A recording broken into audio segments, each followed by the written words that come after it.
आपके साथ अंकिता पाल बुलेटिन की शुरुआत करते हैं। बरेली को सौगात देते हुए सीएम योगी आदित्यनाथ ने 933 करोड़ की कई विकास परियोजनाओं का लोकार्पण और शिलान्यास किया है। इसी के साथ अत्याधुनिक जीवन रक्षक सुविधाओं से लैस 2554 नई एम्बुलेंस के फ्लैग ऑफ सहित स्कूल चलो अभियान और विशेष संचारी रोग नियंत्रण अभियान का भी शुभारंभ किया है।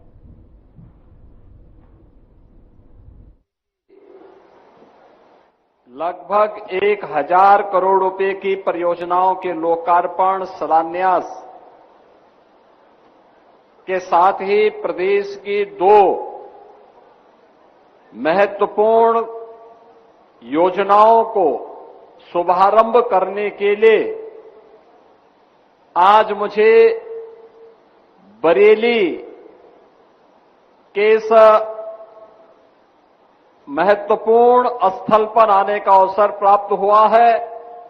बहनों और भाइयों, विकास की प्रधानमंत्री मोदी जी के विजन को आगे बढ़ाते हुए माननीय जनप्रतिनिधियों के द्वारा प्रयास करके जिन योजनाओं को बरेली के अंदर लाया जाता है, उन योजनाओं के लोकार्पण और शिलान्यास में आपकी खुशी के साथ सहभागी बनने का तो सौभाग्य मुझे प्राप्त हुआ ही, लेकिन स्वास्थ्य और शिक्षा से जुड़े हुए 2 महत्वपूर्ण कार्यक्रमों का शुभारंभ करने का अवसर भी आज मुझे आपके बीच में प्राप्त हुआ है।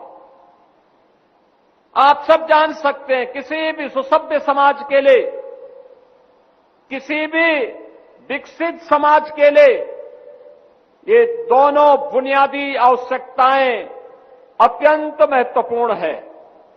अगर समाज सुशिक्षित है तो अपने विकास की अनंत संभावनाओं को स्वयं आगे बढ़ा लेगा। अगर समाज स्वस्थ है तो अपने आप को सशक्त बनाने की आधारशिला वह स्वयं खड़ा कर लेगा। और यह बरेली के अंदर आज मुझे इन दोनों कार्यक्रमों का शुभारंभ करने का अवसर प्राप्त हो रहा है। शिक्षा के लिए एक नया सत्र प्रारंभ होने वाला है।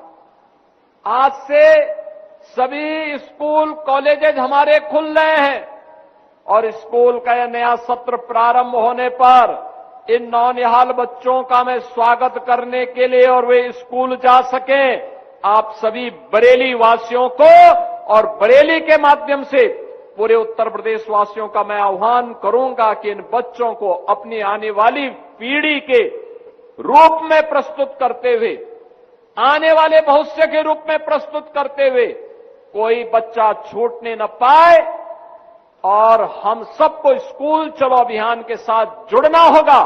इस विश्वास के साथ आज मुझे बरेली आने का अवसर प्राप्त हुआ है और ये जिम्मेदारी आप सबको मैं देने के लिए आया हूं। ये केवल सरकार की जिम्मेदारी नहीं, ये समाज की जिम्मेदारी भी बनती है कि समाज की इस जिम्मेदारी के साथ समाज भी इस बात को अपने ऊपर ले कि अगर कोई व्यक्ति, कोई बच्चा अनपढ़ रह जाता है तो समाज के लिए भी एक चुनौती है, राष्ट्र के लिए भी चुनौती है, उस परिवार के लिए तो चुनौती है ही है, लेकिन हम सबको इस बात को ध्यान में रखना होगा। अंततः इसका खामियाजा पूरे समाज को और अंततः देश को भुगतना पड़ता है। और इसीलिए 2017 में आने पर हम लोगों ने अनिवार्य रूप से प्रारंभ किया। स्कूल का सत्र प्रारंभ होते ही हर जनप्रतिनिधि, हर शिक्षक स्कूल चलो अभियान के साथ जुड़ेगा, हर बच्चे को स्कूल पहुंचाएगा। और मुझे बताते हुए प्रसन्नता है कि 2017 में जब बेसिक शिक्षा परिषद की स्थिति को हम लोगों ने देखा था, उस समय बेसिक शिक्षा परिषद की स्थिति अत्यंत खराब थी। तमाम स्कूल बंदी के कगार की ओर जा रहे थे, न टॉयलेट थे बालक बालिकाओं के लिए, न पेयजल की व्यवस्था थी, न फर्नीचर थी, न वहां के फर्श बने हुए थे। स्मार्ट क्लास और डिजिटल लाइब्रेरी की बात तो ये दूर की कौड़ी थी। और बहनों और भाइयों, आज मुझे बताते हुए प्रसन्नता है, उत्तर प्रदेश में 2017 में 1,34,00,000 बच्चों ने केवल नामांकन कराया था। इसमें 60% बच्चे ऐसे थे जो कभी स्कूल नहीं जाते थे। और आज मुझे बताते हुए प्रसन्नता है, स्कूल की कायाकल्प होने के बाद उत्तर प्रदेश के अंदर आज के दिन पर गत वर्ष हम लोगों ने 1,91,00,000 बच्चों को डीबीटी के माध्यम से 1,200 रुपये हर बच्चे के अभिभावक के अकाउंट में हम लोगों ने भेजने का काम किया। स्कूलों में 96% विद्यालय ऐसे हैं जिनमें ऑपरेशन कायाकल्प के माध्यम से वहां पर बालक बालिकाओं के लिए अलग अलग टॉयलेट की व्यवस्था, पेयजल की व्यवस्था, स्कूल की फ्लोरिंग की व्यवस्था, स्मार्ट क्लास की व्यवस्था, डिजिटल लाइब्रेरी की व्यवस्था, फर्नीचर की व्यवस्था की। 1,91,00,000 बच्चों के लिए वर्ष में 2 uniform, bag, book, shoes, socks, sweater ये अनिवार्य रूप से सरकार के स्तर पर दिया जाने लग गया है। और आज बच्चों के मन में आता है कि हां, मैं भी इस समाज का नागरिक हूं। और मैं आपका आह्वान करूंगा, इस अभियान के साथ जुड़ करके हम राष्ट्रीय मिशन को आगे बढ़ा करके अपने प्रदेश की साक्षरता को भी बढ़ाएंगे, हर बच्चे को साक्षर बना करके सुयोग्य बनाएंगे और प्रदेश और देश के निर्माण में, विकास में उसकी ऊर्जा और उसकी प्रतिभा का लाभ लेंगे। आज स्कूल चलो अभियान का यही शुभारंभ अभी इन बच्चों को स्कूली बुक्स और अन्य यूनिफॉर्म आदि उपलब्ध करवा करके हम लोगों ने प्रारंभ किया है। और यहां पर उपस्थित सभी जनप्रतिनिधियों से, जनता जनार्दन से, सभी गुरुजनों से, सभी धर्माचार्यों से मैं अपील करूंगा, हर बच्चे को और खास तौर पर बेटी को जरूर स्कूल भेजना, जरूर स्कूल भेजना। याद रखना, आपके द्वारा किया गया कार्य देश के निर्माण में आपकी भूमिका को आगे बढ़ाने में योगदान देगा और कोई भी बच्चा स्कूल जाने से वंचित न रहने पाए, यह जिम्मेदारी आपके ऊपर में, बरेली के ऊपर भी और हर जनपद वासियों के अंदर, उत्तर प्रदेश वासियों के ऊपर सौंप रहा हूं कि वह इस जिम्मेदारी का निर्वहन करने के लिए आगे बढ़े। बहन और भाइयों, एक तरफ यह कार्य और दूसरी तरफ बेसिक शिक्षा परिषद में छात्र और शिक्षक का रेशियो ठीक हो। 1,25,000 से अधिक शिक्षकों की भर्ती का कार्यक्रम हम लोगों ने संपन्न किया। अब हम लोग पीएम श्री योजना के अंतर्गत 1,500 विद्यालयों का कायाकल्प भी कर रहे हैं। कस्तूरबा गांधी विद्यालयों को 8वीं से लेकर 12वीं तक गरीब कन्याओं की उत्तम शिक्षा का केंद्र बना रहे हैं। बेसिक शिक्षा परिषद में भी एनसीईआरटी के ही पाठ्यक्रम को हम लागू कर सके, ये कार्यक्रम अलग अलग स्टेजेस पे आगे बढ़ रहे हैं।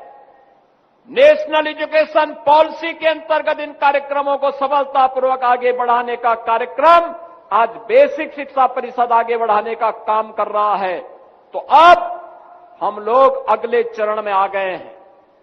अब अगला चरण ये कि गांव-गांव में स्कूल तो है, लेकिन अभी भी वहां पे बहुत कुछ चैलेंजेज हमारे सामने हैं। हम लोगों ने तय किया है, क्या हम इंटीग्रेटेड स्कूल कॉम्प्लेक्स तैयार कर सकते हैं? और आज मुझे बताते हुए प्रसन्नता है, बरेली के अंदर सरदार अटल बिहारी वाजपेयी जी, पूर्व प्रधानमंत्री जी के ये शताब्दी वर्ष चल रहा है। हम लोगों ने 2023 में सरदार अटल जी के प्रति श्रद्धांजलि व्यक्त करते हुए प्रधानमंत्री मोदी जी के कर कमलों से उत्तर प्रदेश में 16 अटल आवासीय विद्यालय प्रारंभ किए थे। ये 16 अटल आवासीय विद्यालय रजिस्टर्ड बीओसी बोर्ड के श्रमिकों के बच्चों के लिए शुभारंभ किया था। आज बरेली का अटल आवासीय विद्यालय प्रारंभ होने जा रहा है। अभी नवाबगंज में थोड़ी देर में हम लोग जाएंगे। 70 करोड़ रुपए की लागत से लॉजिंग, फूडिंग की सारी व्यवस्था वहां पर उन बच्चों के लिए हम लोग उपलब्ध करवाते हैं।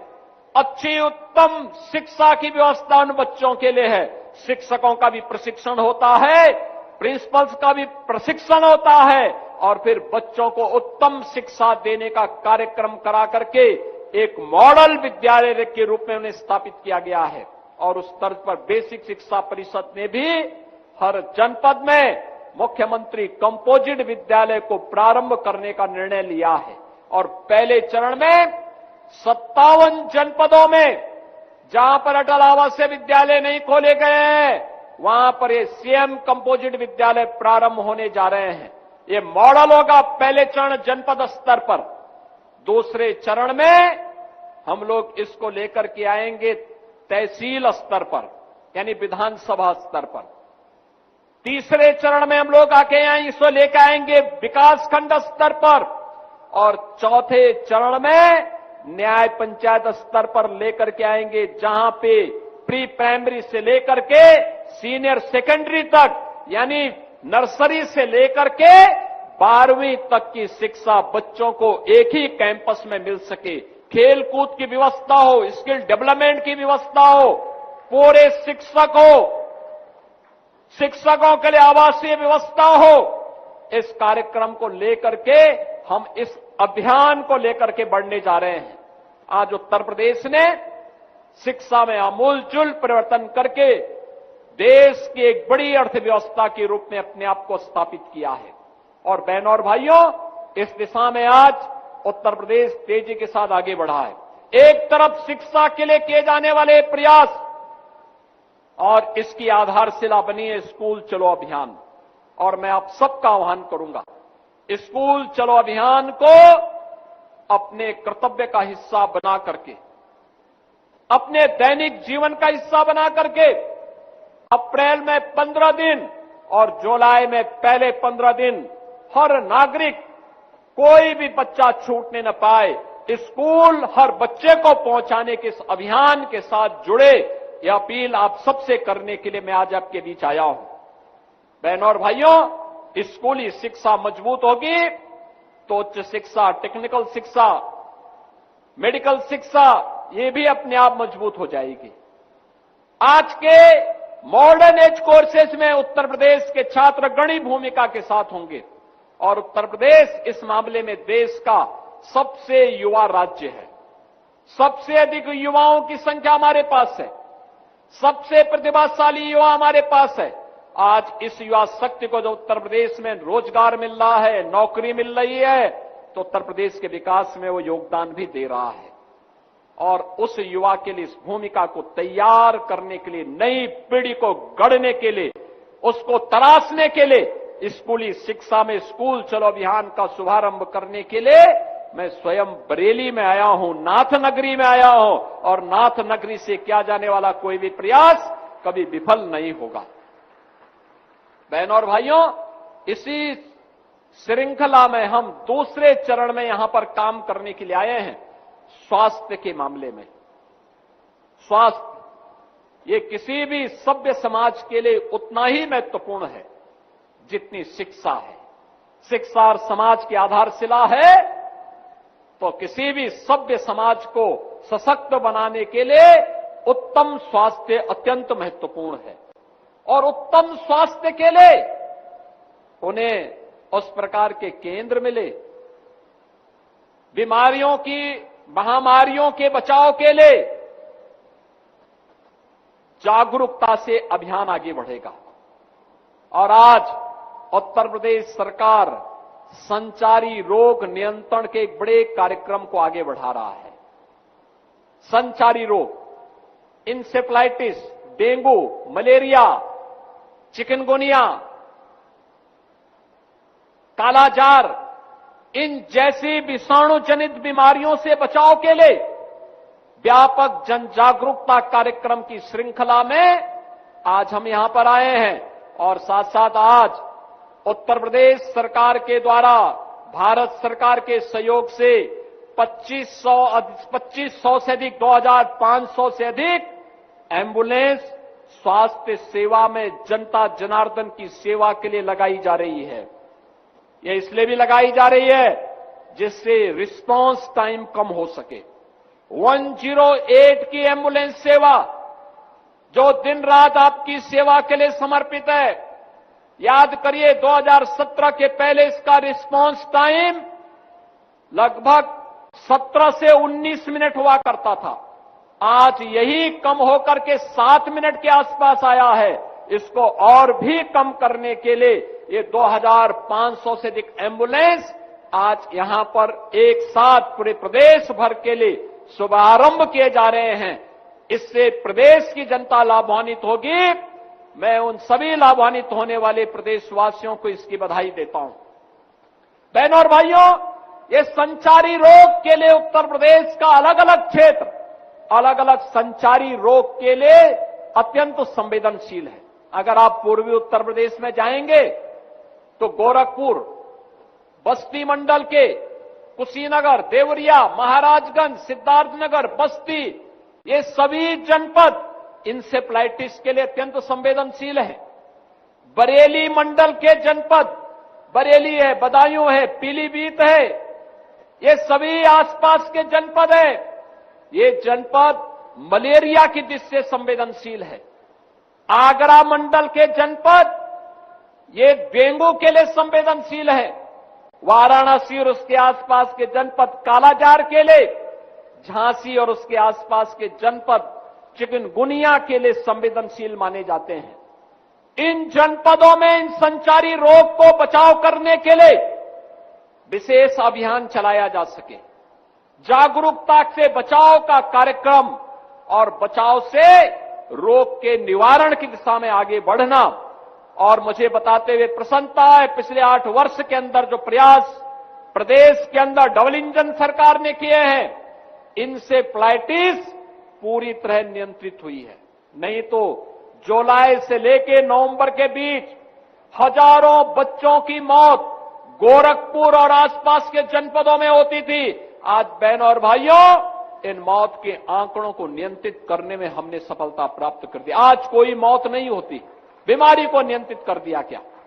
मलेरिया लगभग नियंत्रित हो चुका है, लेकिन इसका जड़ मूल से उखाड़ने के लिए आज मैं बरेली आया हूं। बरेली हो या बदायूं या पीलीभीत या उसके अगल बगल के जो जनपद हैं, इन जनपदों में कहीं पर भी मलेरिया या उससे जनित कोई भी अन्य संचारी रोग न पनपने पाए, इसके लिए जागरूकता का एक बड़ा कार्यक्रम, हेल्थ वर्कर्स का प्रशिक्षण का कार्यक्रम, हॉस्पिटल्स को उसके अनुरूप तैयार करना, वहां पर कहीं जल जमाव न हो, कहीं पर कोई भी ऐसी स्थिति न आने पाए, इसके लिए छिड़काव की व्यवस्था, वहां पर कैसे हमें कौन कौन से उपाय करने हैं जिससे लार्वा के स्टेज में ही मच्छर को मारा जा सके, इसके लिए तमाम प्रयास प्रारंभ होंगे। और इसके लिए अगले 3 महीने के अंदर चलने वाले इस कार्यक्रम से संचारी रोग पर नियंत्रण करने में हमें सफलता प्राप्त होगी। एक बड़ा कार्यक्रम है। स्वास्थ्य क्षेत्र में उत्तर प्रदेश ने एक लंबी छलांग लगाई है। आज आदरणीय प्रधानमंत्री मोदी जी के मार्गदर्शन में 2017 के पहले जब हम लोग आए थे, 2017 में जब हम आए थे, 2017 के पहले उत्तर प्रदेश में 1947 से लेकर 2017 तक कुल 12 गवर्नमेंट मेडिकल कॉलेज बन पाए थे। और बहनों और भाइयों, मुझे बताते हुए प्रसन्नता है, आज उत्तर प्रदेश में गवर्नमेंट मेडिकल कॉलेजेस की स्थिति 44 गवर्नमेंट मेडिकल कॉलेज 8 वर्ष में बने हैं। उत्तर प्रदेश में मेडिकल कॉलेजेस आज के दिन पर 80 से ज्यादा हैं, जिनमें 36 से ज्यादा है प्राइवेट क्षेत्र में और 44 से ज्यादा है यह निजी क्षेत्र, सरकारी क्षेत्र में, गवर्नमेंट के हैं। यानी यह बताता है one district one medical college, जो मैं बार बार कहता हूं, पिछली सरकार वन डिस्ट्रिक्ट वन माफिया पालती थी। हमने वन डिस्ट्रिक्ट वन प्रोडक्ट के साथ साथ one district one medical college को भी देने का काम किया है और प्रदेश सरकार आज उसे प्राप्त करने में सफलता की ओर आगे बढ़ रही है। पीपीपी बोर्ड पर भी हम लोगों ने मेडिकल कॉलेज बनाए हैं। संभल में, शामली में, महाराजगंज में पीपीपी मोड पर भी मेडिकल कॉलेज बन गए हैं। बहनों और भाइयों, हर जिले में डायलिसिस की सुविधा हो, हर जनपद में सीटी स्कैन की सुविधा प्राप्त हो, टेलीमेडिसिन की सुविधा प्राप्त हो।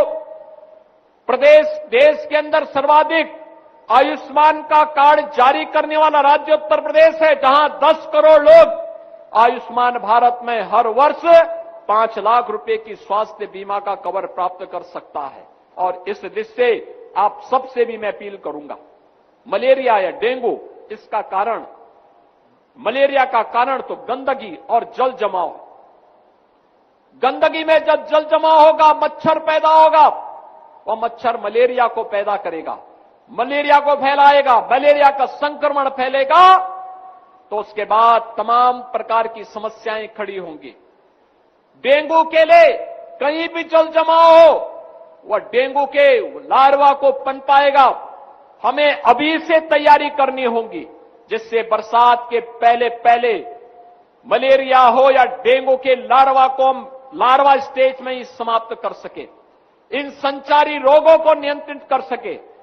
इसमें आशा वर्कर और एएनएम डोर टू डोर भी जाएंगी, स्क्रीनिंग भी करेंगी, लगातार अभियान भी चलाएंगी। हमें इसके साथ जुड़ना होगा, इस कार्यक्रम को आगे बढ़ाना होगा, जिससे किसी भी स्थिति में कोई भी बच्चा, कोई भी नागरिक इन बीमारियों की चपेट में ना आने पाए। और इसके लिए सरकार आपके साथ खड़ी है, डबल इंजन की सरकार आपके साथ खड़ी है। इन अभियानों को सफलतापूर्वक आगे बढ़ाने के बाद विकास के कार्यक्रमों को भी आगे बढ़ाने के लिए आज हम सब आपके बीच आए हैं।